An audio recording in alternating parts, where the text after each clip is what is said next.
எல்லா புகழும் இறைவனுக்கே. நம் அனைவர் மீதும் இறைவனின் சாந்தியும் சமாதானமும் உண்டாகட்டும். Good morning. நம்மளுடைய இந்த சோஷியல் இன்ஜினியரிங் கிளாஸில் இது 2வது நாள். அதுவும் சைக்காலஜிக்கல் ஆஸ்பெக்டாக நம்ம வாழ்க்கை முறை, வாழ்க்கையை, நம்மளுடைய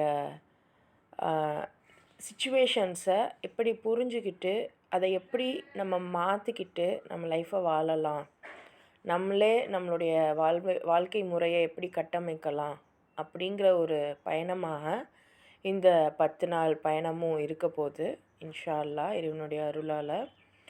ஸோ இப்போது நம்ம இன்றைக்கான வகுப்புக்குள்ளே போகலாம். கைர்.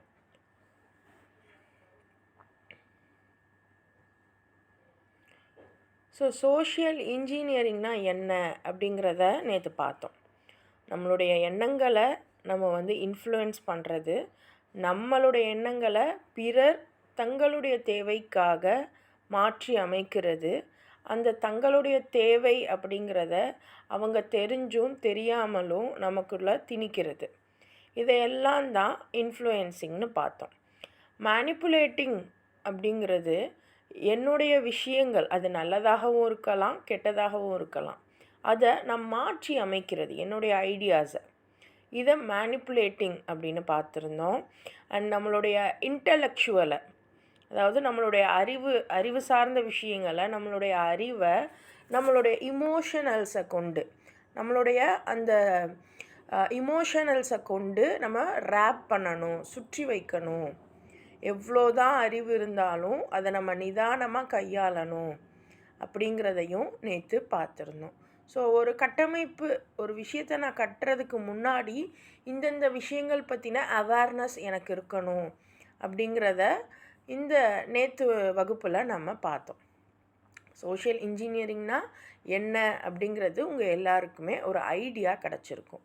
அண்ட் முக்கியமாக மற்றவங்களுடைய ஐடியாஸை எந்த அளவுக்கு நிதானமாக நம்ம காது கொடுத்து கேட்கணும், அண்ட் அப்படி கேட்கும்போது என்னென்ன மாற்றங்கள் வரும் அப்படிங்கிறத நம்ம ரொம்ப தெளிவாக பார்த்தோம். அதில் அல்ஹம்துலில்லாஹ் நமக்கு ஒரு சக்ஸஸ் ஸ்டோரியும் கூட கிடச்சிது. ஸோ ஒரு சிஸ்டர் சொன்ன மாதிரி அவங்க பொறுமையாக அந்த விஷயத்தை கேட்கும்போது அவங்க வீட்டில் உள்ளவங்க, நீங்கள் பொறுமையாக கேட்டால் நான் சொல்லத்தானே செய்வேன் அப்படின்னு அந்த பிரச்சனை கொஞ்சம் சுமூகமாக முடிஞ்சதை நம்ம ஒரே நாளில் பார்க்க முடிஞ்சது அல்ஹம்துலில்லாஹ். ஸோ இந்த மாதிரி ஒரு விஷயத்தை நம்ம வாழ்க்கையை நம்மளே எப்படி கட்டமைக்கிறது, அதுவும் இறைவன் சொன்ன முறைப்படி அப்படிங்கிற அந்த எண்ணத்தோட நம்ம இந்த பயணத்தை தொடரலாம். ஓகே. ஸோ இன்றைக்கி நம்ம என்ன பார்க்க போகிறோம் அப்படின்னா, ஒவ்வொருத்தவங்களுக்கும் ஒவ்வொரு ரிலேஷன்ஷிப் இருக்கும் ஃபேமிலியில், இல்லையா? ஸோ மொதல் விஷயம், எல்லாருக்குமே அவங்க ஃபேமிலி தான் முன்னாடி நிற்கிது, இல்லையா? இதில் எந்த மாற்றமும் இல்லை.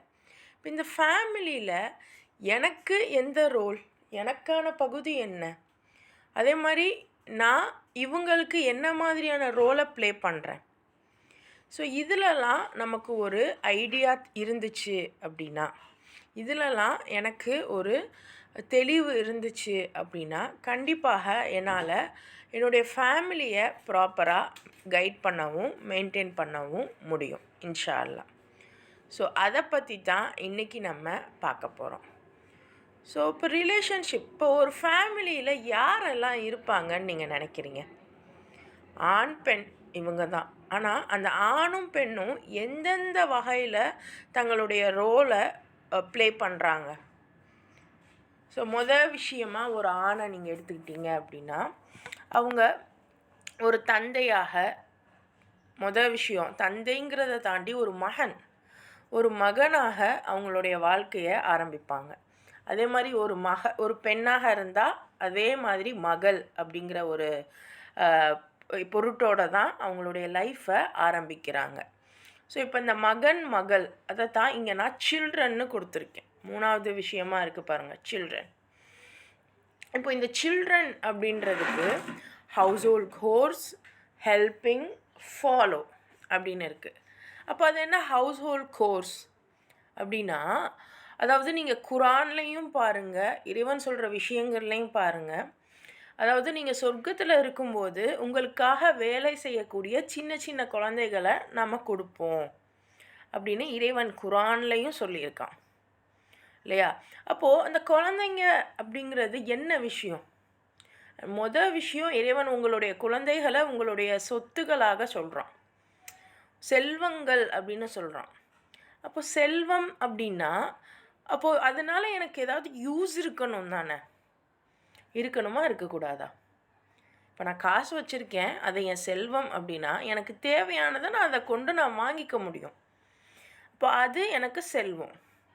ஆனால் இன்றைக்கி இந்த குழந்தைகளால் உங்களுக்கு என்ன சொல்கிறது, நன்மைகள் கிடைக்குதா? விச் மீன்ஸ் உங்களுக்கு நிறைய நலவுகள் கிடைக்குதா? இல்லை நீங்கள் ரொம்ப சிரமப்படுறீங்களா?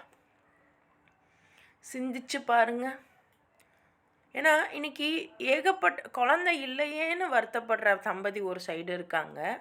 இன்னொரு சைடு தம்பதி அந்த குழந்தைங்க, இத்தனை குழந்தைங்க எதுக்கு இருக்குது, நம்ம அபார்ட் பண்ணிடலாம் அல்லது குழந்தையே வேணாம் அப்படின்னு தடை செய்யக்கூடிய தம்பதிகள் சிலர் இருக்காங்க. இன்னும் சிலர் ஒரு படி மேலே போய் இப்போது புதுசாக ட்ரெண்டாக ஒன்று வந்துட்டுருக்கு, டிங்க். அதாவது டியூவல் இன்கம் நோ சைல்டு. அதாவது கணவன் மனைவி 2 பேரும் வேலை பார்ப்பாங்களாம், குழந்தை பெற்றுக்க மாட்டாங்க. குழந்தை கிடைக்கலைங்கிறது ஒரு பக்கம் நான் குழந்தைய பெற்றுக்க மாட்டேன் அப்படிங்கிற மாதிரி இருக்கிறது இன்னொரு பக்கம். அப்போது இந்த சமூகத்தில் குழந்தைங்கள வச்சு இவ்வளோ பெரிய விஷயங்கள் நடக்குதே. இன்னும் குழந்தை கிடைச்சாலும் போதும் அப்படின்னு அபார்ட் பண்ணிவிட்டு அல்லது அது குழந்தையே வேணாம் இனிமே அப்படின்ட்டு கருத்தடை செஞ்சுட்டு இருக்கக்கூடியவர்களும் ஒரு பக்கம். ஸோ இப்படி இத்தனை கேட்டகரிஸ் இருக்கக்கூடியவங்க ஏன்? அல்லாஹ் சொல்கிறான், சில்ட்ரன் உங்களுக்கு செல்வம். அந்த செல்வத்தை ஏன் நம்ம வேணாங்கிறோம்? கிடைக்காத வரைக்கும் ஆசைப்படுறோம், கிடைச்சதுக்கப்புறம் கஷ்டம்தான். ஏன்? ஆனால் அல்லாஹ் செல்வம்ல சொல்கிறான். அப்போனா சில்ட்ரன் எதற்காக உள்ளவங்கிறத நம்ம புரிஞ்சுக்கிடலை, அவங்கள அதுக்காக நம்ம செலவு பண்ணலை. ஒரு தண்ணி வச்சுருக்கேனா, ஒரு பால் வச்சுருக்கேனா அப்படின்னா அதை நான் யூஸ் பண்ணால் தான் அந்த பால் தீரும் அல்லது கெட்டு போகாமல் இருக்கும். நான் அதை சும்மாவே வச்சுருந்தேன்னா என்ன ஆகும்? அப்போது சில்ட்ரன், என்னுடைய செல்வங்களை நான் எதுக்கெல்லாம் பயன்படுத்தணுங்கிறது இருக்குது. ஆனால் நமக்கு இன்றைக்கி என்ன சொல்லித்தரப்பட்டிருக்கு? என் குழந்தைய நான் பத்திரமா பார்த்துக்கிறணும், நான் அனுபவிக்காததெல்லாம் என் புள்ள அனுபவிக்கணும், எவ்வளோ செலவானாலும் அவள் கேட்குறத நான் வாங்கி கொடுக்கணும், ஏன்னா அது எனக்கு கிடைக்கல, என் பிள்ளைக்கு கிடைக்கணும். ஸோ இந்த மாதிரி மாடர்ன் பேரண்டிங் மாறி இருக்குது. இந்த பேரண்டிங்லாம் யாருக்கு சொல்லித்தரா? முக்கியமாக திரைப்படம் வாயிலாகவும் சோஷியல் மீடியா வாயிலாகவும் இதெல்லாம் நமக்கு சொல்லித்தரப்படுது. ஆனால் உண்மையிலேயே சில்ட்ரன் எதற்காக இருக்காங்க? எதுக்காக இறைவன் உங்களுக்கு சில்ட்ரனை தரான்? நீங்கள் வயசானதுக்கப்புறம் பார்த்துக்கிறது இருக்கட்டும், நீங்கள் நல்லா இருக்கும்போதே உங்களை பார்த்துக்கறல அப்படின்னா வயசானதுக்கப்புறம் எப்படி பார்த்துப்பாங்க? அப்போது நம்மளுடைய சில்ட்ரனை நம்ம என்ன பண்ணணும்? வீட்டு வேலைகளுக்கு பழக்கப்படுத்தணும். இன்றைக்கி நம்மளில் எத்தனை பேர் நான் குழந்தைங்களோடைய டியூட்டி வீட்டு வேலைகளும் செய்கிறது தான், படிக்கிறது மட்டும் இல்லை. இப்போல்லாம் பெரிய பிள்ளைகளையே கூட அம்மாமார்கள் வேலை வாங்கிறது இல்லை. ஆனால் அல்லாஹ் சொல்கிறான், உங்கள் குழந்தைங்கெல்லாம் உங்களுக்கு செல்வம்னா நமக்கு ஆசை இருக்கணும். எப்போ ஆசை வரும்னா அதை நம்ம பயன்படுத்தினா மட்டும்தான். அப்போ உங்கள் குழந்தைகளுக்கான விஷயங்கள், ஹவுஸ் ஹோல்ட் கோர்ஸ், வீட்டு வேலைகளை உங்களோடு சேர்ந்து அவங்கள செய்ய வைக்கிறது. ஸோ ஒரு மகனாவோ ஒரு மகளாகவோ நான் இருக்கேன் அப்படின்னா, அது ஆணாக இருந்தாலும் சரி பெண்ணாக இருந்தாலும் சரி, விஷயம் வீட்டில் அம்மாவுக்கு ஹெல்ப் பண்ணுறது. ஸோ இதை முதல்ல அம்மாமார் நம்ம புரிஞ்சுக்கிடணும், அத்தா புரிஞ்சுக்கிடணும். புரிஞ்சுக்கிட்டு விளையாட்டு போக்கில் உங்கள் குழந்தைகளை உங்கள் கூட வச்சுக்கிறணும். எஸ். நமக்கு ஓகே. என்னன்னா, இப்ப வீடு கூட்ட சொன்னோம் அப்டின்னா, 3 மணி நேரம் ஆகுது. பிள்ளைக்கு கூட்ட தெரியல. இல்ல அவளுக்கு புடிக்க மாட்டேங்குது. இது எனக்கு நடந்துச்சு. நான் அதனால சொல்றேன்.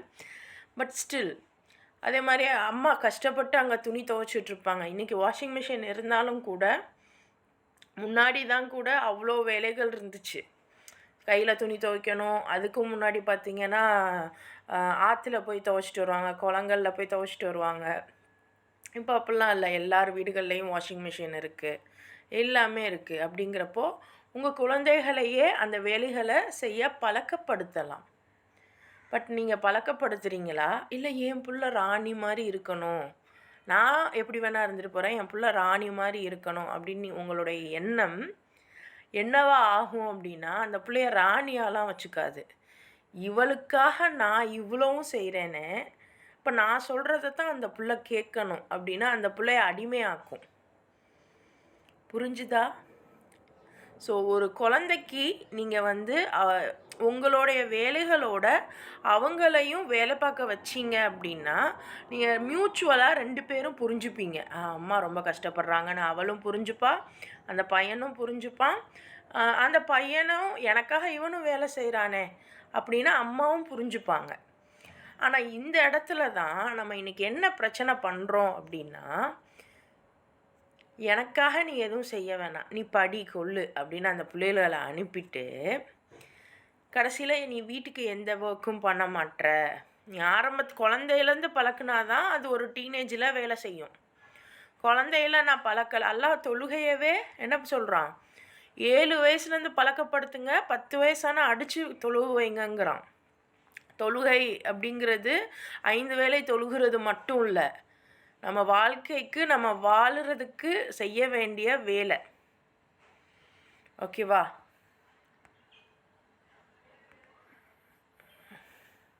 ஒரு நிமிஷம். அப்போ அந்த குழந்தைகளுக்கான அந்த ஹக்க நம்ம புரிஞ்சுக்கிட்டு அவங்கள அதை செய்ய வைக்கணும். அப்படி செய்ய வைக்கும்போது அப்போது நம்ம மட்டும்தான் அவளுக்காக எல்லாம் செஞ்சோன்னு இல்லை, அவளும் நமக்காக செய்கிறா அப்படிங்கிறத புரியும்போது அந்த குழந்தைய நீங்கள் அடிமைகளாக நடத்த விரும்ப மாட்டீங்க. ஏன்னா நீங்கள் சிந்திச்சு பாருங்கள், நம்ம குழந்தைங்க நம்ம சொல்கிறதத்தான் கேட்கணும் அப்படிங்கிற ஒரு எண்ணம் உங்கள் மனசில் இருக்கா இல்லையா? அப்போ இருக்குன்னா அதனுடைய எதனால அந்த எண்ணம் இருக்குது அப்படின்னு பார்த்தா, எல்லா வேலையும் நான் தான் செய்கிறேன், அவளுக்காக தான் செய்கிறேன். ஸோ விஷயம், ஒரு குழந்தையா, ஒரு மகனா, மகளா நீங்கள் இருக்கீங்க அப்படின்னா, அது உங்களால் முடிஞ்ச, அந்த குழந்தைங்களால் முடிஞ்ச சின்ன சின்ன வேலைகள்ல இருந்து அவங்கள பழக்கப்படுத்தணும். இது விஷயம். அண்ட் அடுத்து ஹெல்பிங், உதவி செய்கிறது. எஸ், எல்லா வகையிலையுமே. அம்மாவுக்கு மட்டும் இல்லை, அப்பாவுக்கும் உதவி செய்யலாம். அப்பாவுடைய கடை, அப்பாவுடைய விஷயங்கள்லையும் நீங்கள் உதவி செய்யலாம். அண்ட் ஃபாலோ அப்படின்னா பின்பற்றுறது. ஏன்னா இன்றைக்கி நம்மக்கிட்ட இருக்கிற மிகப்பெரிய பிரச்சனை என்னென்னா, பின்பற்றுதல் இல்லாமல் இருக்குது. அம்மாமாரு ஃபாலோ பண்ணுறீங்க, அத்தாமாரு ஃபாலோ பண்ணுறீங்க. யாரை? பிள்ளைகளை. புள்ள படிக்குது, கொள்ளுது, அப்போ பிள்ளைக்கு எல்லாம் தெரியும். தெரியும் தான், இல்லைன்னு சொல்லலை. ஆனால் அவங்களுடைய ஹக்கு அந்த எக்ஸ்பீரியன்ஸான உங்களை ஃபாலோ பண்ணுறது தான். ஏன்னா தெரிஞ்சும் தெரியாமலும் அந்த சொசைட்டிக்குள்ளே அவங்க ஃபாலோவர்ஸாக தான் உள்ளே போகிறாங்க. வீட்டில் இருந்தே உங்களுக்கு அவங்க ஃபஸ்ட்டு ஃபாலோ பண்ண ஆரம்பித்தாதான் தெளிவான ஆட்களை அவங்க ஃபாலோ பண்ணுவாங்க. இல்லைன்னா இன்றைக்கி நம்மளுடைய சமூகத்தில் உள்ள குழந்தைங்க யாரை ஃபாலோ பண்ணுறாங்கங்கிறத நீங்களே செஞ்சுக்கோங்க. எவ்வளோ எவ்வளோ யார் யார் பின்னாடிலாம் போகிறாங்க? பாடகர்கள், நடிகர்கள், அதெல்லாம் ஒரு ப்ரொஃபஷன், ஒரு தொழில். மற்ற தொழிலை விட ஏன் இந்த தொழில்களுக்கு மட்டும் பின்னாடி அதிகமாக சொந்த காசை கூட விட்டுட்டு, என் அப்பா அம்மா கூட எனக்கு முக்கியம் இல்லை, இந்த நடிகர், இந்த குறிப்பிட்ட நடிகர் தான் எனக்கு முக்கியம் அப்படின்னு சொல்லக்கூடிய பலரை நம்ம தினந்தோறும் பார்க்க தான் செய்கிறோம். அதையெல்லாம் ரொம்ப ஈஸியாக ப்ரொமோட் பண்ணுறாங்க. ரொம்ப ஒரு மேஸ், விச் மீன்ஸ் ஒரு ஒரு எலி வலை மாதிரி, ஒரு மாதிரி சிலந்தி வலை மாதிரி பின்னி பிணைஞ்சிருக்கு. யாரைத்தான் ஃபாலோ பண்ணி எப்படி தான் போகிறதுன்னே தெரியல. அப்போது இந்த மாதிரியான விஷயம்லாம் கொஞ்சம் அந்த குழந்த புரிஞ்சுக்கிறணும். யாரை ஃபாலோ பண்ணணுங்கிறத புரிஞ்சுக்கிறணுன்னா முதல்ல அத்தை அம்மாவை, வீட்டில் உள்ள பெரியவங்களை அது ஃபாலோ பண்ண தெரிஞ்சுக்கிடணும். ஸோ ஒரு குழந்தையா நீங்கள் இத்தனை வகையாகவும் நீங்கள் பார்க்க வேண்டி இருக்குது. அண்ட் உங்கள் குழந்தைங்களுக்கு நீங்களும் இதெல்லாம் செய்ய வேண்டியது இருக்குது. ஆனால் இந்த சமூகம் நமக்கு என்ன சொல்லி கொடுத்துருக்கு? நீங்களே சிந்திச்சு பாருங்கள். நீங்களே அந்த சொல்லி கொடுத்ததை எப்படி மாற்றணும் அப்படிங்கிறதையும் சிந்திச்சு பாருங்கள். சரியா? ஒரு பேப்பர் பென் எடுத்துகிட்டு செஷன் முடிஞ்சோன்னே உங்கள் குழந்த எப்படி இருக்குது, ஒரு பாயிண்ட் போதும், ஒரே ஒரு பாயிண்ட் போதும். உங்கள் குழந்த எப்படி இருக்குது, அதை நீங்கள் எப்படி மாற்ற நினைக்கிறீங்க, என்ன செஞ்சால் அந்த பிள்ளை அப்படி மாறும். அதாவது உங்கள் குழந்தை எப்படி இருக்குது, அதை நீங்கள் எப்படி மாற்ற நினைக்கிறீங்க, நீங்கள் என்ன செஞ்சால் அந்த குழந்தை அப்படி மாறும். இதுதான் உங்களோட டாஸ்க். ஒரு விஷயம் எழுதணும். நான் பேசுகிறது கேட்குதா? அதாவது உங்களோட டாஸ்க் என்ன அப்படின்னு பார்த்தீங்கன்னா, ஒரு பெண்ணை பேப்பரை எடுத்துகிட்டு உங்கள் மகளோ அல்லது மகனோ இப்போ எந்த மாதிரி பிஹேவ் பண்ணுறாங்க, அதை உங்களுக்கு எந்த மாதிரி பிஹேவியராக மாற்றணும். ரெண்டாவது, மூணாவது, அப்படி மாறணும், அவங்க அப்படி மாறணும்னா நீங்கள் அதுக்கு என்ன செய்யணும், இதை எழுதிட்டு வரணும். கண்டிப்பாக எல்லாரும் எழுதிட்டு வரணும். சரியா? இது ஒரு ஏதாவது ஒரு விஷயம் போதும், எல்லா விஷயம்னு இல்லை. கண்டிப்பாக பெற்றவங்களுக்கு இருக்கும், என் பிள்ளை இப்படி இருக்கணும் அப்படி இருக்கணும்லாம். ஸோ அவ்வளோவும் வேணாம், ஒன்று மட்டும் எழுதுங்க. சரியா? ஸோ ஒரு குழந்தையா, ஒரு மகன் மகளாக என்ன விஷயங்கள்லாம் அவங்களுடைய பொறுப்பாக இருக்கணும் அப்படிங்கிறத நம்ம பார்த்துட்டோம். இப்போ சரி, ஒரு குழந்தையா இருந்தாச்சு. அடுத்து அவங்களுடைய நிலைப்பாடு என்னவாக இருக்கும் அப்படின்னா, ஒரு சிப்ளிங் அப்படின்னா, அல்லது கசின் அப்படின்னா, அதாவது சகோதரர்கள், சகோதரன் அல்லது சகோதரியாக இருப்பாங்க. அப்படி இல்லைன்னா என்ன சொல்கிறது, ஒரு கசின்னா அந்த மச்சான் மச்சி இப்படி சொல்லுவோம் இல்லையா, பெரித்தா மகன் பெரித்தா மகன் அந்த மாதிரி. ஸோ ஒட்டு மொத்தமாக அந்த சகோதரத்துவம்னு வச்சுப்போம். இப்போ இந்த சகோதரத்துவம்ன்ற படிக்கு அவங்க வருவாங்க. இப்போ இந்த சகோதரத்துவம்னு வரும்போது அவங்கக்கிட்ட என்ன எதிர்பார்க்கலாம் அப்படின்னா, ஒருவருக்கொருவர் சப்போர்ட் பண்ணிக்கிறது. ஏன்னா இஸ்லாத்தில் பார்த்தீங்க அப்படின்னா, யாரோ எவரோ, ஆனால் அவங்கள கூட ஒரு பர்பஸ் ரீதியாக, அதாவது இஸ்லாம் அப்படிங்கிற ஒரு பர்பஸ், இறைவனுக்காக நம்ம வேலை செய்யணும் அப்படிங்கிற பர்பஸ்க்காக இறைவன் என்ன பண்ணுறான், சகோதரத்துவத்தை ஏற்படுத்துகிறான் இல்லையா? ஒரு பர்பஸ்க்காக நான் உங்களை கட்டமைக்கிறேன். அதை என்ன சொல்கிறது, தோழர்கள் அப்படின்ற மாதிரி தான் கட்டமைப்பான். விச் மீன்ஸ் உங்களுக்கு அந்த அரபி தெரியும், வரலாறு தெரியும் அப்படின்னா உங்களுக்கு புரிபடும். நபி ஸல்லல்லாஹு அலைஹி வஸல்லம் உடைய தோழர்கள் எல்லாருமே எப்படி கட்டமைக்கப்பட்டாங்க, சகோதரத்துவத்தோடு கட்டமைக்கப்பட்டாங்க. அப்போ அந்த அளவுக்கு சகோதரத்துவத்தில் என்ன இருக்குது அப்படின்னு நீங்கள் பார்த்தீங்கன்னா, உறுதியும் அந்த ஒற்றுமையும் சப்போர்ட்டும் இருக்குது. ஸோ ஒரு ஏன்னா இன்னும் பார்த்தீங்க அப்படின்னா, மூசா அலைஹிஸ்ஸலாம் கூட அவங்களுடைய சகோதரரை தான் தனக்கு உதவியாக இறைவன்கிட்ட கேட்பாங்க, ஹாரூன் அலைஹிஸ்ஸலாமை கேட்பாங்க. ஞாபகம் இருக்கா? அதே மாதிரி மூசா அலைஹிஸ்ஸலாம் அவங்கள அந்த ஆற்றுல பேழையோடு வச்சு அனுப்பும்போது அவங்க சகோதரி தான் பின்னாடியே போவாங்க, கரெக்டாக தம்பி போய் சேர்றானா அப்படின்னு பார்க்க. அதே மாதிரி நம்ம நபி ஸல்லல்லாஹு அலைஹி வஸல்லமும் கூட அவருடைய சகோதரரை தான் கையில் வச்சுருந்தார். விச் மீன்ஸ் அவங்க பெரித்தா மகன் அலி ரலியல்லாஹு அன்ஹு. அப்போது நான் எங்கள் அத்தா மூலமாக, எங்கள் அம்மா அத்தாவுக்கு பிறக்கிறவங்க மட்டும்தான் என்னோடய சகோதரர்கள் கிடையாது. உங்கள் ஃபேமிலியில் எப்படியெல்லாம் உங்களுடைய அதாவது உங்கள் அத்தா அம்மாவுக்கு அடுத்த ஜெனரேஷன், உங்களுடைய அண்ணன் தம்பி, உங்களுடைய பெரியத்தா மக்க, சின்னத்தா மக்க, மாமா மக்க, மாமி மக்க, இப்படி எல்லாருக்குமே ஒரு சப்போர்ட்டிவாக உங்கள் குழந்தனால இருக்க முடியுதா? நீங்கள் அப்படி உங்கள் குழந்தைங்கள வச்சுருக்கீங்களா? மொதல் விஷயம், இன்றைக்கி நம்ம குழந்தைங்களுக்கு இவங்களெல்லாம் தெரியுமா? யோசிச்சு பாருங்க.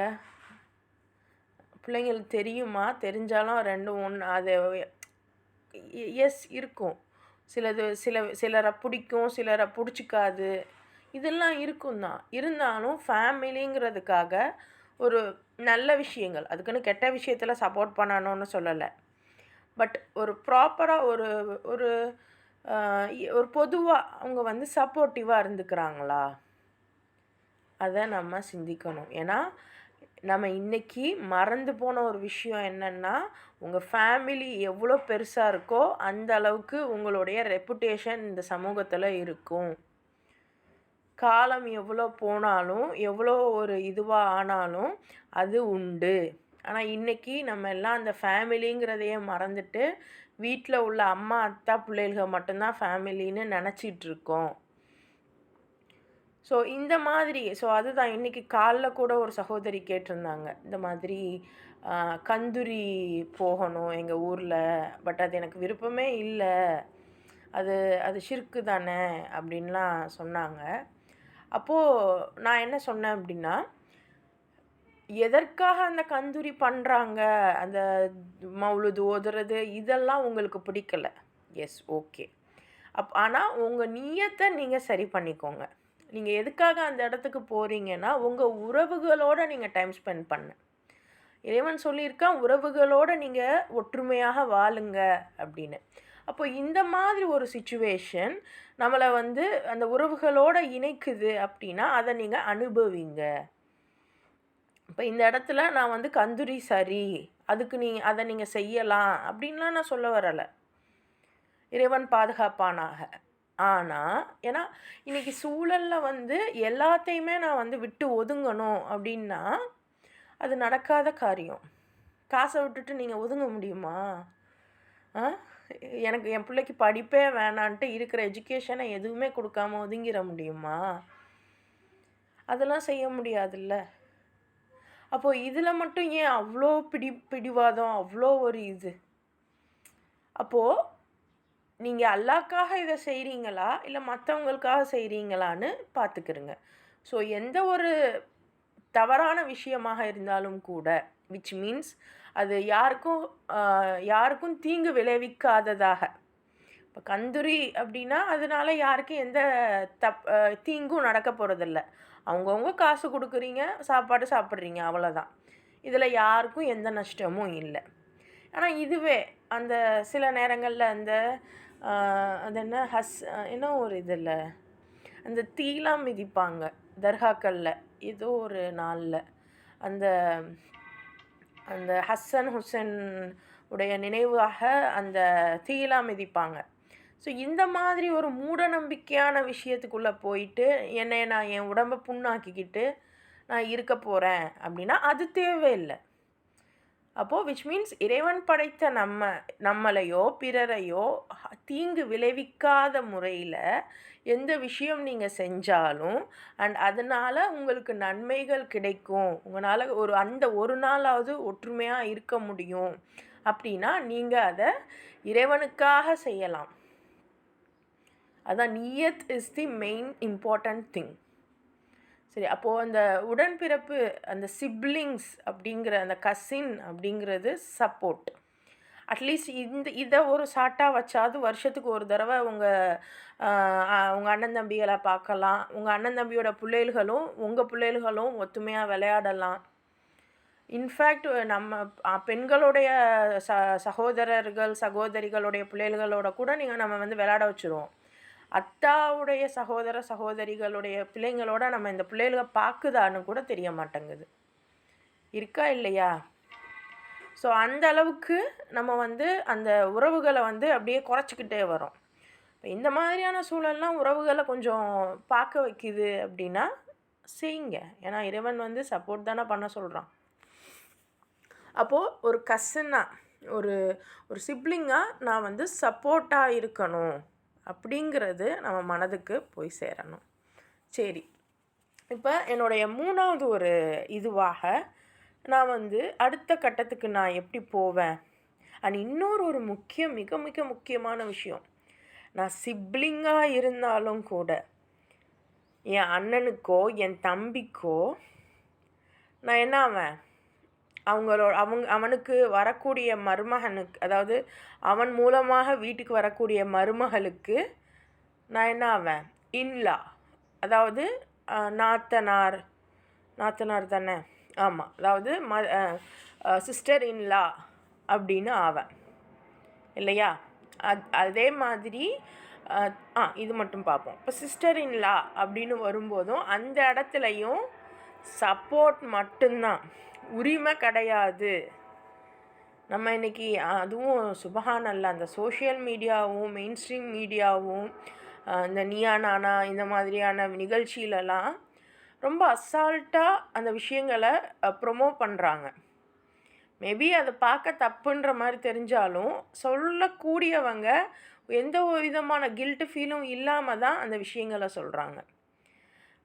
என் அண்ணனோட ஒய்ஃபு எனக்கு எல்லாமே செய்யணும், அம்மாவையே வேலை வாங்காதீங்க, அம்மாவையே அடிமையாக நினைக்காதீங்க உங்கள் பிள்ளைய அப்படின்னு இறைவன் பேசும்போது மருமகளை அப்படி செய்யலாமா? ஸோ உங்களுடைய நாத்தனாராகவே இருந்தாலும், உங்களுடைய அண்ணன் ஒய்ஃப் தம்பி ஒய்ஃபாகவே இருந்தாலும் அவங்களுக்கும் நம்மளுடைய பொறுப்பு என்ன, சப்போர்ட்டிங் தான். அதை நம்ம புரிஞ்சுக்கிறணும். அவங்கக்கிட்ட போய் நம்ம உரிமை எடுக்கிறது, நமக்கு இது செய்யணும் அது செய்யணும்னு எதிர்பார்க்கறது, இதெல்லாம் வந்து இறைவன் சொல்லியிருக்கானா யோசிச்சு பாருங்கள். இதை யார் நமக்கு ஏற்படுத்தியிருக்கா யோசிச்சு பாருங்கள். அப்படி அவங்க செய்கிறாங்கன்னா அதுக்கு நம்ம எப்படி ரியாக்ட் பண்ணணும்? ஏன்னா இன்றைக்கி அதுதான், அதாவது இறைவன் சொல்லாததை நம்ம செய்கிறோம். அது செய்கிறதுனால என்ன ஆகுது, ஒன்று இறைவன் மேலே வெறுப்பு வந்து இவங்க மேலேயும், அந்த குடும்பத்தில் உள்ளவங்க மேலேயும் வெறுப்பு வந்து அந்த குடும்பத்தை விட்டே அந்த பெண்கள் ஒதுங்கிடுறாங்க. ஏன்னா ரொம்ப டார்ச்சர் பண்ணால் என்ன பண்ணுறது, அது ஒதுங்கிறதுக்கு முன்னாடி டார்ச்சர் பண்ணும்போதே ஆரம்பத்திலேயே லிமிட்டடாக வச்சுருந்தா திரும்ப திரும்ப டார்ச்சர் பண்ணியிருக்க மாட்டாங்க. ஆரம்பத்திலேயே உங்களோடது இதுதான், நீங்கள் எனக்கு சப்போர்ட் தான் பண்ணலாம், என் மேலே உரிமை எடுக்கிறதுக்கு உங்களுக்கு எந்த உரிமையும் இல்லை அப்படிங்கிற அளவுக்கு அந்த பிள்ளையினால் பேச முடிஞ்சிச்சு, தீர்க்கமாக இருக்க முடிஞ்சிச்சு அப்படின்னா ஏன் இவ்வளோ பெரிய கஷ்டம் ஏற்பட்டு அவள் வீட்டை விட்டு வெளியே போகணும்? அப்போ இவங்களுடைய லிமிட் இதுதான் அப்படின்னு முதல்ல நமக்கு தெரியணும். நமக்கு தெரிஞ்சதுக்கப்புறம் என்கிட்ட உங்கள் லிமிட்டை க்ராஸ் பண்ணிங்கன்னா இவ்வளோ தான் உங்களுக்கு லிமிட்டு அப்படின்னு சொல்கிறதுக்கு நம்ம தெரியணும். அப்போ தான் குடும்பத்தை நம்மளால் மெயின்டைன் பண்ண முடியும். இல்லைன்னா இன்றைக்கி மாதிரி எல்லாம் பிரிஞ்சு பிரிஞ்சு போக வேண்டியது தான். எஸ், இன்றைக்கி இருக்கிற சூழலில் ஒரே வீட்டில் எல்லாராலையும் இருக்க முடியாது. ஏன்னா அவ்வளோ பெரிய வீடு கட்டுறதுக்கான வசதி இல்லை நம்மக்கிட்ட. அண்ட் அவ்வளோ பெரிய வீடுக்கு வாடகை போனாலும் ஏகப்பட்ட இது சொல்லுவாங்க. ஸோ கொஞ்சம் தனித்தனியாக வெவ்வேறு ஒரே ஏரியாக்குள்ளே கூட தனித்தனியாக இருக்கிறதுலாம் ஒரு விஷயமே இல்லை. இது என் கல்ச்சர், கூட்டு குடும்பம் தான் என் கல்ச்சர் அப்படின்ற சொல்லிட்டு அது இப்போ இல்லை அப்படின்னு சொல்லிட்டு நிறைய போகுது. பட் நமக்கு தெரியுமா கூட்டு குடும்பம் தான் நம்மளுடைய கல்ச்சராக இருந்துச்சுன்னு? எனக்கு தெரியல. பட் எதுவாக இருந்தாலும் இன்றைக்கி சூழலில் என்னால் வந்து என்னோடய ஒரு வீட்டுக்குள்ளே இவ்வளோ பேர் இருக்க முடியல.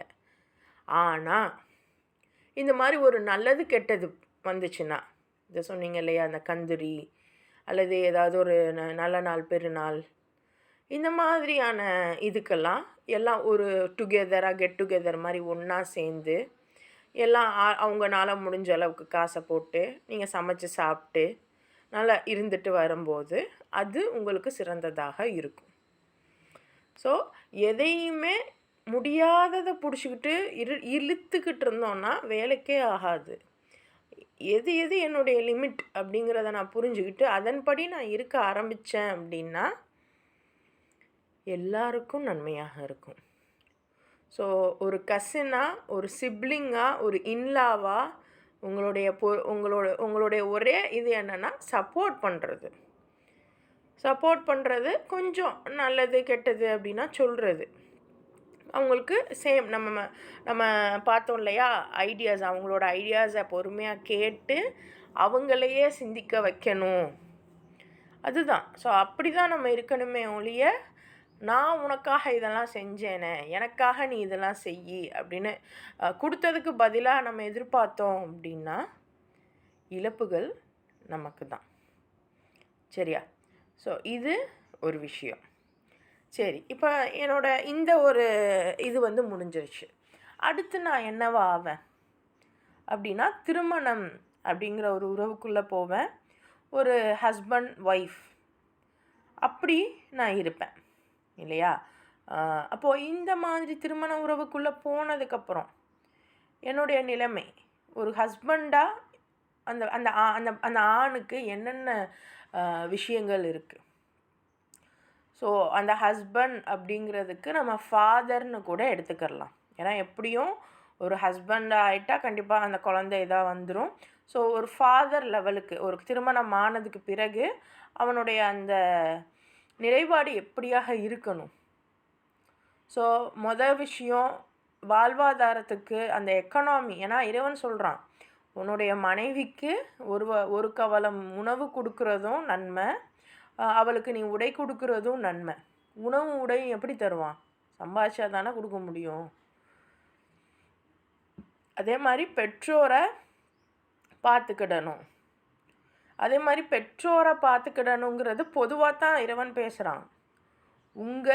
உங்களுடைய பெற்றோரில் யாராவது ஒருத்தரோ அல்லது 2 பேரோ உயிரோடு இருப்பார்களானால் அவங்கள என்ன பண்ணணும்? நீங்கள் பார்த்துக்கிடணும் தான் வருதே ஒழிய உங்கள் கணவன் பார்த்துக்கிடணும், உங்கள் மனைவி பார்த்துக்கிடணும். அப்போது விஷயம் இந்த கணவன் அப்படிங்கிறவங்களுக்கு எக்கனாமி, பொருளாதாரம் ஈட்ட போவாங்க. அண்ட் அதே பொருளாதாரத்தை இறைவன் என்ன சொல்கிறான்? எனக்காக நீங்கள் தியாகம் பண்ணுங்கன்னு கூட சொல்கிறான்.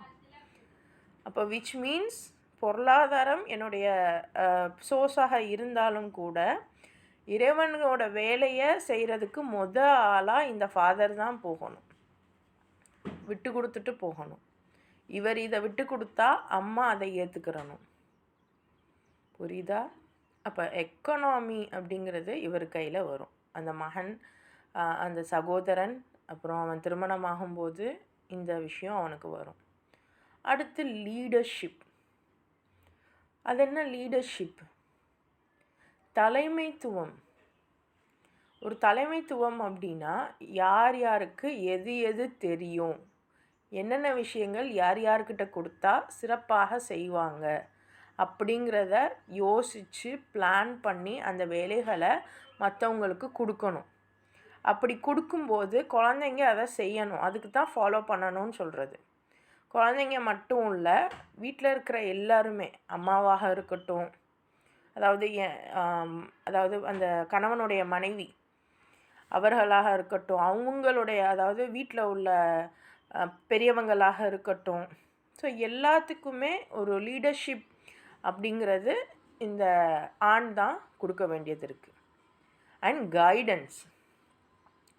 ஸோ இப்போது இன்றைக்கி நம்ம பல இடங்களில் ஆண்களை பெண்கள் ரொம்ப மட்டம் தட்டக்கூடியவர்களாக சில இடங்களில் இருப்பாங்க. இவர்லாம் என்ன, இவர் வீட்டில் என்ன பண்ணுறாரு, அவர் போய் சம்பாதிச்சிட்டு வராரு, அவ்வளோதான். ரொம்ப ஒரு மாதிரி இது பண்ணிடுறாங்க. இல்லைன்னா ரொம்ப பயப்படுறாங்க. எக்ஸ்ட்ரீம், ரெண்டுமே எக்ஸ்ட்ரீம். ஒன்று அவங்க மதிக்கிறதே இல்லை அளவுக்கு அதிகமாக மதிக்கிறதுங்கிறத தாண்டி பயப்படுறது. இது ரெண்டுமே இல்லாமல் ஒரு ப்ராப்பர் ஒரு கணவனால், ஏன்னா அல்லாஹ் சொல்கிறான், உங்கள் மனைவியை வெளியே போகிறாங்கன்னா மஹரமான ஆட்கள் யாராவது கூட போங்க சொல்கிறானா. அப்போது அந்த பெண்ணுக்கு ஒரு ப்ராப்பரான கைடன்ஸ், ஒரு சப்போர்ட்டிவாக கரெக்டாக போக வர. ஆனால் இன்றைக்கி நம்ம என்ன பண்ணுறோம்? நான் வரல, நீ போயிட்டு வா, மனைவியை சொல்கிறோமா இல்லையா? எது எது கேட்டாலும் நான் தான் சம்பாதிச்சுட்டு வரேன்ல, நான் உன் கூடலாம் வர முடியாது, எனக்கு டயர்டாக இருக்குது, நான் வரல, நீ போயிட்டு வா. நீ போயிட்டு வாங்கிற பேரில் வேறு யாரோடையாவது அனுப்புறது, இல்லை ஆட்டோவில் அந்த மாதிரி அனுப்புறது. ஸோ இந்த இடங்களில் அந்த பெண்களுக்கு சின்ன ஒரு இது தான். I don't want to blame here any girls. எந்த பெண்மணியையும் நான் வந்து இங்கே குறை சொல்ல நான் விரும்பலை. பட் நிதர்சனத்தை நான் இங்கே தெரியப்படுத்துகிறேன் ஆண்களுக்காக. அப்போது ஒரு சப்போர்ட் உங்களுடைய மனைவிக்கு உங்களால் ப்ராப்பராக கைட் பண்ணி வா நான் கூப்பிட்டு போகிறேன் அப்படின்னு உங்களால் சொல்ல முடியல, நீங்கள் வேறு யாரையாவது கூட அனுப்புகிறீங்க அப்படின்னா கரெக்டாக உங்கள் வேறு யாரையாவது அப்படின்றப்போ அவங்களுடைய அத்தை, அதாவது அந்த மஹரம், அதுக்கு தான் இறைவன் சொல்கிறான் மஹரம். அண்ணன் தம்பியோடு அனுப்பலாம், ஆனால் சித்தப்பா மக்கள் பெரித்தா மக்களோடு அனுப்பக்கூடாது, தெரியும் தானே? அதே மாதிரி நிறைய விஷயங்கள். அப்போது இப்படி நீங்கள் போகாமல் வேறு ஒரு ஆட்களோடு நீங்கள் அனுப்பும்போது என்ன மாதிரியான விளைவுகள் வரும்? ஆல்ரெடி இப்போ நீங்கள் நிறைய விஷயங்களை கோத்ரூ பண்ணி வந்திருப்பீங்க. அந்த இதை திறந்தாவே, நியூஸை திறந்தாவே அவ்வளோ ஒரு மோசமான சூழல்களைத்தான் நம்ம பார்க்குறோம். ஸோ ஒரு ஒரு கணவன் அந்த மாதிரியான ஒரு குடும்ப தலைவன்ற போஸ்டிங்கில் நீங்கள் வந்துட்டீங்க ஆண்கள் அப்படின்னா, உங்களுடைய மனைவியாக இருக்கட்டும், அம்மாவாக இருக்கட்டும், மகளாக இருக்கட்டும், அக்கா தங்கச்சியாக இருக்கட்டும், அவங்களுக்கு நீங்கள் கைடன்ஸ் கொடுக்க வேண்டியது உங்கள் கடமை. விச் மீன்ஸ் அவங்களுடைய துணையாக, அவங்க வெளியே போகும்போது வரும்போது அவங்களுக்கு ஒரு துணையாக நீங்கள் கூட போகிறது உங்களுடைய கடமை. இந்த கடமையிலேருந்து நீங்கள் விடுபடணும்னு நினச்சிங்கன்னா விளைவுகளை நீங்கள் சந்திக்கணும். அதே மாதிரி தான் மதர். அதே அடுத்த லெவலாக ஒரு அம்மாவாக நீங்கள் வரீங்க அப்படின்னா நீங்கள் மேனேஜ்மெண்ட் பொறுப்புக்குள்ளே வருவீங்க. என்ன மேனேஜ்மெண்ட் அப்படின்னா, அதாவது இந்த தலைவன் ஃபாதர் அப்படிங்கிறதுக்கு நான் நம்ம தமிழ்லையே சொல்கிறேன்னே தலைவன். ஸோ இப்போ தலைவன் சொல்லக்கூடிய அந்த கட்டளைகளை சரிவர மேனேஜ் பண்ணுறது. அதாவது இப்போ மகளுக்கு ஒரு வேலை சொல்லியிருப்பார் அத்தா, அம்மாவுக்கு ஒரு விஷயம் சொல்லியிருப்பார், தங்கச்சிமாருக்கு ஒன்று சொல்லியிருப்பார். அம்மாக்காரவங்க அந்த தலைவி என்ன பண்ணணும், இதெல்லாம் நடக்குதா அப்படின்னு அந்த மானிட்டரைஸ் பண்ணுறது. அதில் ஏதாவது பிரச்சனை வருது, ஏதாவது முன்ன பின்ன ஆகுது அப்படின்னா அவருடைய தலைவனுடைய பொறுப்பிலிருந்து தலைவி மேனேஜ் பண்ணுறது. விஷயம் புரியுதா? ஸோ இந்த மாதிரி மேனேஜ்மெண்ட், அந்த நல்லது கெட்டது இருக்கக்கூடிய எல்லாத்தையும் புரிஞ்சு அதை மேனேஜ் பண்ணி கொண்டு போகணும் குடும்பத்தை. அண்ட் கவுன்சிலிங் என்ன அம்மா கொடுக்குறதா? ஆமாம், கவுன்சிலிங்னா அட்வைஸ் கிடையாது. அட்வைஸ்னால் நான் அட்வைஸ்னே போட்டிருப்பேனே. கவுன்சிலிங் அப்படின்னா வீட்டில் யாருக்கு என்ன பிரச்சனைனாலும் அவங்க ஓடி வந்து அம்மாட்ட தான் சொல்லுவாங்க. அப்படி சொல்லும்போது அதை முதல்ல காது கொடுத்து கேட்கணும் அம்மா. போ, நான் வேலையாக இருக்கேன், வந்து நொயின்னுக்கிட்ட போ அப்படின்னு எல்லாருமே சொல்லுவோம். அதுக்காக தான் நான் ஆரம்பத்திலேயே சொன்னேன், உங்கள் வேலைக்கு உங்கள் குழந்தையும் கூட வச்சுக்கிட்டிங்கன்னா ஆரம்பத்தில் ஒரு 10 நாள் மேக்ஸிமம் 1 மாதம் சிரமமாக இருக்கும். அதுக்கப்புறம் உங்கள் வேலை பாதியாக குறைஞ்சிரும்ல.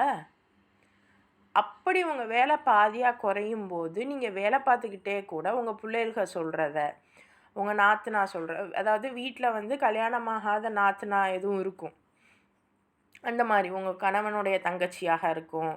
இல்லை மேபி சிலர் வீடுகளில் வந்து கணவனுடைய அக்கா, இந்த மாதிரி ஆட்கள் கொஞ்சம் அவருடைய கணவனை இழந்தோ அல்லது கொஞ்சம் தலாக் வாங்கியோ இப்படியும் சில கைம்பெண்கள் இருப்பாங்க.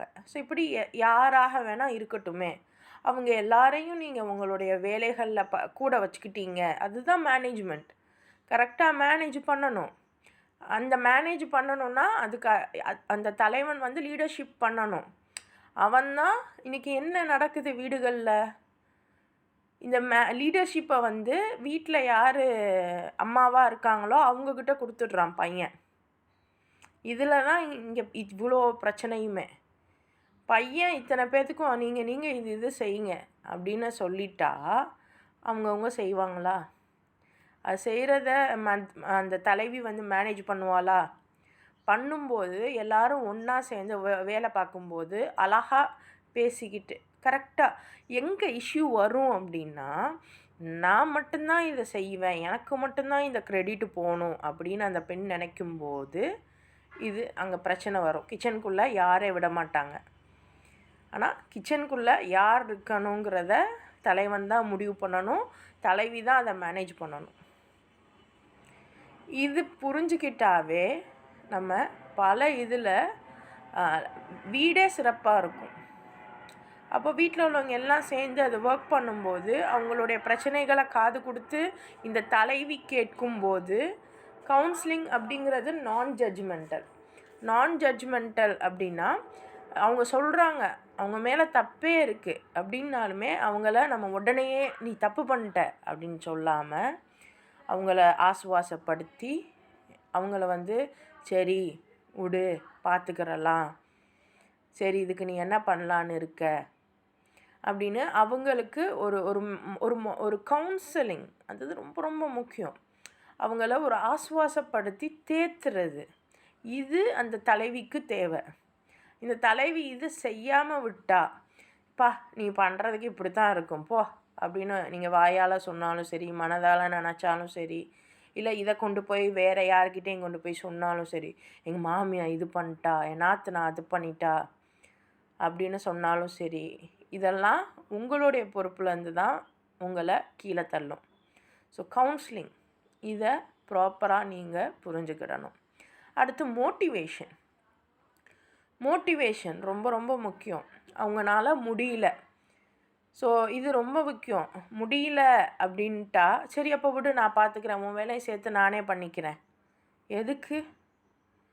எதுக்கு மோட்டிவேட் பண்ணணும். அப்படியா உன்னால் முடியலையா, உன்னால் முடியும், நீ பண்ணுமா, நீ பரவாயில்ல தப்பாக பண்ணாலும் காய் வந்து கொஞ்சம் மெல்லிசாக வெட்ட வேண்டியது இருக்கும், ஆனால் அந்த பிள்ளை கொஞ்சம் மொத்தமாக வெட்டியிருக்கும், சின்ன பிள்ளை, உங்கள் நாத்தனாராக இருக்கும், இல்லை உங்கள் மாமியாராக இருக்கட்டும், யாரோ ஏதோ ஒன்று தப்பாக இருக்கும், சரி பரவாயில்ல இது பண்ணியிருக்கியா, ஓகே ட்ரை பண்ணுவோம், ஒருவேளை நல்லாவே வரலைன்னா கூட அடுத்த தடவை பார்த்துக்குருவோம். இப்போ இந்த மாதிரியான மோட்டிவேஷன் எல்லாம் தலைவி செய்யணும்.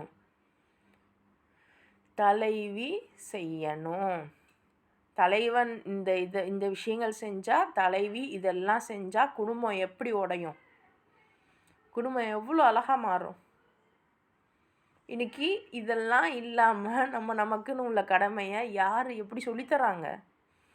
இந்த சமூக ஊடகமும் இன்னும் வந்து மற்ற ஊடகங்களும் எப்படி நமக்கு சொல்லித்தருது, படங்கள்லாம் எப்படி நமக்கு சொல்லித்தருது. ஆனால் இனி நீங்கள் ஒவ்வொரு பொறுப்பையுமே நீங்கள் தான் சிந்திக்கணும். இதுவும் ஒரு மணி நேர வகுப்பு, 10 நாள் 10 மணி நேர வகுப்பு. இதுலேயும் உங்களுக்கு முழுசாக சொல்லிட மாட்டோம். ஆனாலும் என்ன பண்ணணும், நீங்கள் முயற்சி பண்ணிகிட்டே இருக்கணும். ஒவ்வொரு விஷயம் நடக்கும்போதும் இதை நான் செய்யலாமா, இப்படி நான் பேசலாமா, சரி நான் பேசிட்டேன் பரவாயில்ல அடுத்த தடவை மாற்றிக்கிறேன்.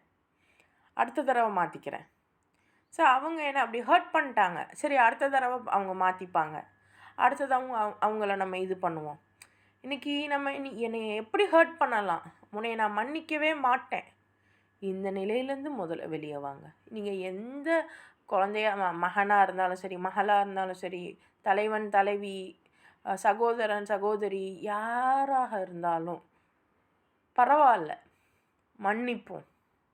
மன்னிக்கக்கூடிய குணம் வர வர நம்மளுடைய வாழ்க்கை முன்னேறி கொண்டே போகும். ட்ரை பண்ணி பாருங்கள், சரியா? ரைட். இப்போ ஃபைனலாக அந்த இதுவும் முடிஞ்சிருச்சு. அடுத்து நீங்கள் என்ன ஆவீங்க, ஒரு அங்கிள் ஆண்டியாக போவீங்க, ஒரு மாமா மாமி, சாச்சா சாச்சி, பெரியம்மா பெரித்தா, இப்படி ஏதாவது ஒரு கட்டத்துக்குள்ளே வருவீங்க. அப்போ இந்த கட்டத்தில் உள்ளவங்களுக்கு என்ன பண்ணுறது அப்படின்னா, இந்த இடம் பொறுத்த வரைக்கும் நீங்கள் என்ன சொல்கிறது, ஒரு ஒரு கெஸ்ட் ரோல் தான் நீங்கள் அப்பியர் பண்ணணும். அதாவது கெஸ்ட் ரோல் அப்படின்னா, அதான் நம்ம இன்லாஸ்க்கே வந்துட்டோம். நீங்கள் இன்லா அப்படி வரும்போதே சொல்லியிருந்தோம், எல்லாமே ஒரு சப்போர்ட்டு தான். ஸோ அந்த மாதிரி நீங்கள் மாமா மாமி இந்த மாதிரி இது வரப்பவும் சப்போர்ட்டிவாக தான். யாருக்கு சப்போர்ட்டாக இருக்கணும்? தலைவனுக்கும் தலைவிக்கும் சப்போர்ட்டாக இருக்கணும். கசின்னு வரும்போது சகோதரன் சகோதரிக்கு சப்போர்ட்டாக இருப்பீங்க. பட் அந்த ஆண்ட் அதாவது அங்கிள் ஆண்ட் இப்படி வரும்போது அந்த தலைவனுக்கு தலைவிக்குள்ளே சப்போர்ட்டிவாக இருக்கணும். இப்போ ஏதாவது எக்கனாமிக்கலாகவோ இல்லை வீட்டில் இதுவாகவோ அந்த தலைவன் கஷ்டப்படுறான் அப்படின்னா அவனுடைய அண்ணன் தம்பி அவங்களுக்கு இது ஏதுவாக பண்ணுறது. அதே மாதிரி மதர் அந்த தலைவி கஷ்டப்படுறா அப்படின்னா அவங்களுக்கு நீங்கள் பண்ணுறது சரியா, அது சப்போர்ட். அங்கேயும் போயிட்டு மூக்க நுழைக்கிறது இல்லை. இன்றைக்கி பல குடும்பங்களில் இதனால தான் நிறைய இஷ்யூ ஆகுது.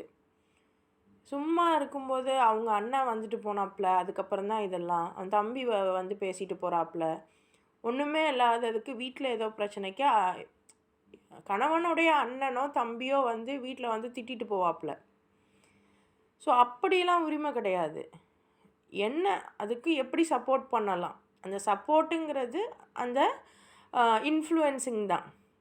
உங்கள் மூலியமாகவே உங்ககிட்டயே பேசி உங்களோட பேச்சையே கேட்டு உங்களையே சிந்திக்க வைக்கணும். இப்படித்தான் அவங்க இருக்கணும். நீங்களும் அவங்க வாழ்க்கையில் ஒரு ஒரு சகோதரத்துவத்தோட அங்கிளாக ஆண்ட்டாக போனீங்கன்னா அப்படித்தான் நீங்கள் இருக்கணும். விஷயம் புரியுதா? ரைட்.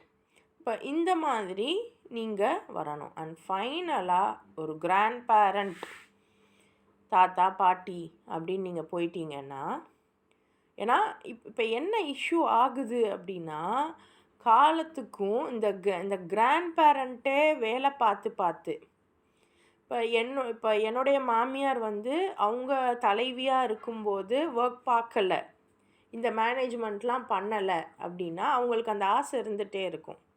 ஏன்னா இறைவன் இப்படி தான் படைச்சிருக்கான். அப்போ இதெல்லாம் அவங்க பண்ணாததுனால இவங்க கிராண்ட் பேரண்ட் ஆனதுக்கப்புறம் இதெல்லாம் பண்ண நினைக்கிறாங்க.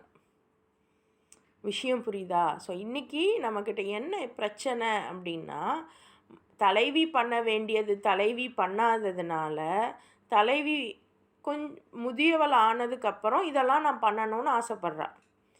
அப்போ இதெல்லாம் முதியவளான தலைவி பண்ணதுனால இளைய தலைவி அங்கே டிப்ரெஷனுக்கு உள்ளாக்கப்படுறா. டிப்ரெஷனுக்கு உள்ளாக்கப்பட்டவ திருப்பி அகெயின் கிராண்ட் பேரண்ட் ஆகும்போது அதெல்லாம் வந்து வரக்கூடிய அடுத்த சந்ததிக்கு காமிக்கிறாள். இதுதான் நிதர்சனமாக நடந்துக்கிட்டே இருக்குது. அப்போது நீங்கள் இந்த மேனேஜ்மெண்ட்டு, கவுன்சிலிங்கு, மோட்டிவேஷனு இதெல்லாம் நீங்கள் கையில் எடுத்து செய்ய ஆரம்பிச்சிட்டிங்க, ஆரம்பங்களில் கஷ்டமாக தான் இருக்கும். அதுக்கு தான் கரெக்டாக கவுன்சிலிங், கரெக்டாக மோட்டிவேஷன், இதை நீங்கள் சரி பண்ணுறதே உங்களுக்கு பெரிய லெவலாக இருக்கும். அப்போது இதெல்லாம் சரி பண்ணிக்கிட்டே வரும்போது அப்போது ஒரு கட்டத்தில் அப்பா டயர்டாக இருக்குது, நமக்கு ரெஸ்ட்டு கிடைக்கணும் அப்படின்னு நீங்கள் ஆசைப்படுவீங்க. அந்த மாதிரி தருணம் தான் கிராண்ட் பேரண்ட் தருணமாக வரும். இப்போ இங்கே வரும்போது விஷயம் அவங்க வந்து அந்த பாசத்தை தான் எதிர்பார்ப்பாங்க. ரொம்ப என்கிட்ட மென்மையாக நடந்துக்க மாட்டாங்களா? ஸோ அப்போ அந்த கிராண்ட் பேரண்ட்டேருந்து நம்மளும் கூட தலைவன் தலைவி பேர குழந்தைங்க எல்லாருமே அவங்கக்கிட்ட இருந்து அன்பை கொடுக்கணும், வாங்கணும். அவங்களுடைய விஸ்டம், அவங்க இத்தனை வருட காலமாக நிறைய விஷயங்கள், அதாவது டேட்டாஸ் அவங்களுக்கு தெரியுதோ இல்லையோ, ஜென்ரல் நாலேஜ் இருக்கோ இல்லையோ, ஆனால் அவங்களுக்குன்னு ஒரு வகையான விஸ்டம், எக்ஸ்பீரியன்ஸால் கிடைக்கக்கூடிய ஒரு விஸ்டம் வச்சுருப்பாங்க. அந்த ஜெம்மை நீங்கள் எடுத்துக்கிறணும். அதுக்கு அவங்களோட டைம் ஸ்பெண்ட் பண்ணணும். ஸோ அவங்களோட டைம் ஸ்பெண்ட் பண்ணி அவங்களுக்குன்னு ஒரு என்ன சொல்கிறது, ஒரு தனி இடத்தை கொடுத்து வச்சுருக்கீங்க அப்படின்னா அவங்க வந்து ரொம்பவே நிதானமாகவும் அவங்களுடைய அந்த எண்ணமே வந்து வீட்டை பாதுகாக்கும். அந்த அளவுக்கு ஒரு ஆரோக்கியமான மனநிலையோடு அவங்கள இருக்க வச்சாவே போதும். ஸோ நீங்கள் அந்த கிராண்ட் பேரண்ட்டாக இருக்கீங்க, நான் அந்த கிராண்ட் பேரண்ட்டாக இருக்கேன்னா என்னுடைய அந்த ஞானத்தை என்னுடைய குழந்தைகளுக்கும் பேர குழந்தைகளுக்கும் நான் கொடுத்துட்டே இருக்கணும். என்னுடைய எண்ணங்கள் அதுதான் சொல்லுவாங்க, வயசாயிடுச்சுன்னா திக்ரு பண்ணிகிட்டே இருங்க, இது பண்ணுங்க அப்படின்னு ஏன் சொல்கிறாங்க? ஏன் வயசானவங்களாம் அப்படி இருந்தாங்க அப்படின்னு பார்த்தீங்கன்னா, அவங்களுடைய அந்த பீஸ்ஃபுல் மைண்ட் எந்த மாதிரியான பிரச்சனைக்கும் தீர்வை கொடுக்கும். ஸோ இந்த தலைவனாக இருக்கட்டும், தலைவியாக இருக்கட்டும், குழந்தைகளாக இருக்கட்டும், எல்லாருக்குமே அவங்கவுங்களுடைய பிரச்சனையை வந்து சொல்கிறதுக்கும், ஆறுதல் தேடுறதுக்கும், அறிவு ஒரு ஞானத்தை வாங்கிட்டு போகிறதுக்கும், அந்த அன்பை பெற்றுக்கொண்டு போகிறதுக்கும் கிராண்ட் பேரண்டான நீங்கள் உதவுங்க. அப்போ இந்த மாதிரி நம்மளுடைய ரிலேஷன்ஷிப் ரோல் நம்மளுடைய ஃபேமிலியில் இருக்க ஆரம்பிச்சிச்சுன்னா எப்படி இருக்கும்? நான் சொல்கிறது ரொம்ப கம்மியான விஷயங்கள் நான் சொன்னேன். ஏன்னா 1 மணி நேரத்தில் நம்ம இதை முடிக்கணும். பட் நீங்கள் சிந்திங்க, ஒவ்வொரு இடங்கள்லையுமே சிந்திங்க. இறைவன் எல்லாருக்குமே இல்மை கொடுத்து தான் அனுப்பியிருக்கான். ஸோ உங்களை நீங்கள் ஆசுவாசப்படுத்தி நிதானப்படுத்தி ஒவ்வொரு சிச்சுவேஷனுக்கும் ஒவ்வொரு பிரச்சனைகளுக்கும் சிந்திக்க ஆரம்பிங்க, தீர்வுகள் கிடைக்கும் இன்ஷா அல்லாஹ். ஸோ ஜஸாக்கல்லாஹு கைர். அல்ஹம்துலில்லாஹ். இன்றைக்கான வகுப்பு நல்லபடியாக முடிஞ்சது. இதில் இன்றைக்கி உங்களுக்கு வகுப்பு புரிஞ்சுதா? என்ன புரிஞ்சுது? இதில் ஏதாவது சந்தேகம் இருக்கா? உங்களுடைய கருத்துக்கள் சொல்லலாம். ஃபேமிலில ஒவ்வொருத்தவங்களுக்கும் என்னென்ன ரோல் இருக்கு, அந்த ரோல்ல நம்ம எப்படி வந்துட்டு நம்ம ஃபாலோ பண்ணிக்கணும் அப்படிங்கிற விஷயம் எல்லாமே அல்ஹம்துலில்லாஹ் நல்லா இருந்துச்சு சிஸ்டர். ஓகே. அஸ்ஸலாமு அலைக்கும் சிஸ்டர். உறவுகளோட முக்கியத்துவத்தை பத்தி இன்னைக்கு வந்து நிறைய பேசுனீங்க. நம்ம ஃபேமிலியில இருக்கிற ஒவ்வொரு உறவுகளுமே எந்த அளவுக்கு முக்கியத்துவம், அவங்களோட ரோல் என்ன, அவங்களோட கடமை அங்க வந்து என்னதான் இருக்கு அப்படிங்கறதையும் தெரிஞ்சுக்கிட்டோம். ஏன்னா ஒவ்வொருத்தரோட கடமை ஒவ்வொரு இடத்துல இன்னொருத்தங்க வந்து மிஸ்யூஸ் பண்றதுனாலதான் ஃபுல் இதுவுமே கொலாப்ஸ் ஆயிடுது. அதை பார்க்கும்போது இப்ப நீங்க சொல்றது வந்து ரொம்ப தெளிவா அல்ஹம்துலில்லாஹ் புரியுது சிஸ்டர். ஓகே, அல்ஹம்துலில்லாஹ். வேற இதுல பாதி கேட்டகரியில நம்ம எல்லாருமே இருக்கோம்.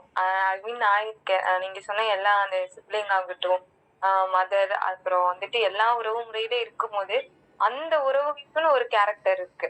அந்த கேரக்டராவே நம்ம இருந்துட்டோம்னா அது வந்துட்டு அழகா நீங்க சொன்ன மாதிரி ரொம்ப ஒபீடியண்டா அழகா போயிரும் அந்த உறவு. அதுல இருந்து நம்ம கொஞ்சம் கொஞ்சம் அந்த மாறுறப்பதான் அந்த உறவுகளுக்குள்ள விரிசல் வருது. அந்த கேட்டகரியிலே இருந்துட்டோம்னா அது இன்னும் அழகா இருக்குங்கிறது புரிஞ்சுது. ரொம்ப ரொம்ப ஜஸாக்கல்லாஹ் ஹைரன். நீங்க அதே மாதிரியே சொல்லும் போது ஆமா இந்த வேவ் கரெக்டா இருக்கும் இல்லையா, அப்ப நம்ம இங்க இந்த மாதிரி இருந்துட்டோம் அப்படிங்கிற மாதிரி நான் என்னோட மைண்ட் செட்ல நான் எடுத்துட்டேன். ரொம்ப ரொம்ப ஜஸாக்கல்லாஹ் ஹைரன். இங்கே நம்ம பேசுனது எல்லாமே நம்மளை தான் வச்சு பார்க்கணும். அதான் ஆண் பெண் 2 தான். இப்போ நம்ம பெண்களாக இருக்கிறதுனால பாதி இது பெண்களோடது வரும். ஆண்கள் யாராவது பார்த்தாங்கன்னா அவங்க ஆண் இது எடுப்பாங்க. எஸ், நம்ம தெளிவு வேணும் அப்படின்னா நம்ம நிதானமாக இருக்கணும். ஸோ இப்போது நீங்கள் நிதானத்தை நோக்கி பயணிக்க போகிறீங்க. எஸ், குட், மாஷா அல்லாஹ். வேறு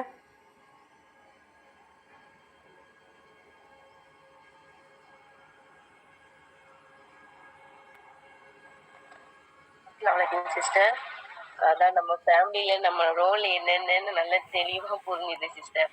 எந்தெந்த இடத்துல எப்படி எப்படி இருக்கணும், நிதானமா எப்படி நம்மளோட வாழ்க்கையை நம்ம கொண்டு போகணுன்றது நல்லா ரொம்ப அழகாவே புரிஞ்சுது சிஸ்டர். அல்ஹம்துலில்லாஹ். அல்ஹம்துலில்லாஹ். Yes, okay. வேறு ஏதாவது டவுட்? சரி. ஸோ நான் சொன்னதை மறந்துட வேணாம், எழுதி நாளைக்கு சப்மிட் பண்ணுங்கள். சரியா? குரூப்பில் சப்மிட் பண்ணுங்கள். நாளைக்கு வந்தோடனே நான் கேட்பேன். கேட்கும்போது நான் யாரை கேட்குறேன்னா அவங்க சொல்லணும். சரியா? என்ன சொன்னீங்களா? ஓகே. அதாவது என்ன அப்படின்னா, உங்களுடைய குழந்தை அவளுடைய செயலில் ஒரு விஷயத்தை எடுத்துக்கோங்க. அவள் இது செய்கிறா, இது இல்லாமல் அவள் இந்த மாதிரி அந்த விஷயத்த செய்யணும். அப்போ அவள் இதை செய்யணும்னா நான் என்ன பண்ணணும்? ஃபார் எக்ஸாம்பிள், என் பிள்ளை அதிக நேரம் டிவி பார்க்குது. இது ஒரு இஷ்யூ. இதை டிவிக்கு பதிலாக அவள் ப்ரொடக்டிவாக ஒரு வேலை செய்யணும் அப்படின்னா, சரி அப்போ அதுக்கு நான் என்ன செய்யணும்? அவள் கூட உட்காந்து அவளோட பேசிக்கிட்டே என் வேலையை அவளுக்கு கொஞ்சம் கொடுத்து ஷேர் பண்ணி நான் செய்யணும்.